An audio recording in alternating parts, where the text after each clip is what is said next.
Hi, I'm Ed Lewis, and I was a youth pastor at Winona Lake Grace Brethren Church a lot of years ago.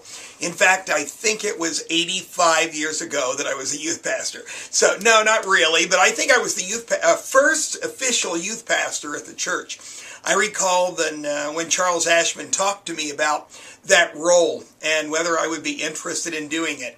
And I didn't know exactly what you would do in youth ministries. In fact, when I started talking about youth ministry, we would kind of compare it with other churches, and there were not a lot of other churches that had youth pastors because a lot of people really, it was kind of a new thing back then.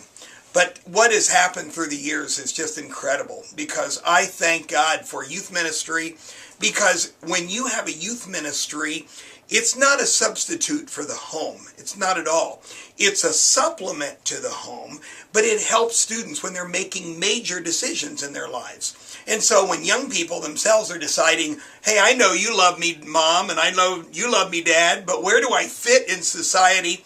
We can end up standing behind them, we can encourage them, and we did all kinds of things relating to youth ministries. Probably some of the things that would stand out strong in my youth ministry time is we really were connecting with a lot of adults and young people. We did a lot together.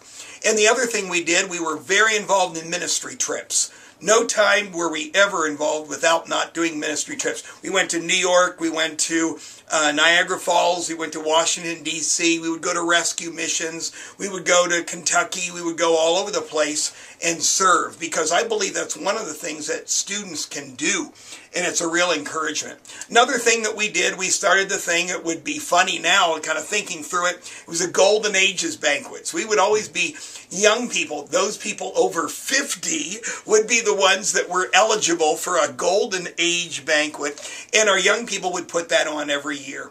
But we would think about stuff like that, but probably my heartbeat when I was youth pastor was the fact that I'm trying to get adults and young people involved together. We were very strong in discipleship processes and having consistent devotions.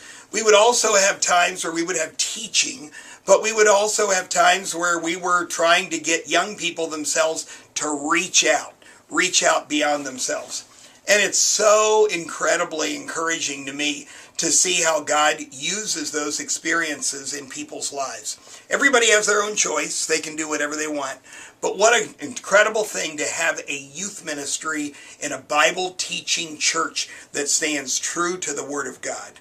And I trust God is going to continue to use that ministry. I remember when I had youth ministry, I remember all kinds of people that are in the church now that were in my youth group. In fact, I had a full head of hair, and I think it all came out within the 4 years that I was there because I had to put up with all those kids. Not really, but I had a wonderful time, and I wouldn't trade it for the world. And I learned an awful lot, but I trust that they learned some things too in the process. It's a real joy for me to be able to say, I'm glad to know that the youth ministry itself is moving ahead, that you're getting new facilities so that you can reach more and more young people for Christ. If you're going to change the world, if you're really going to change the world, you better reach the young.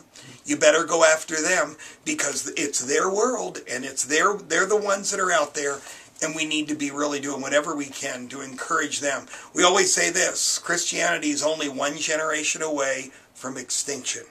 If we don't share with the next generation, it's never going to make any difference. So I trust God will really bless at Winona Lake Grace Brethren Church. See you later. Goodbye.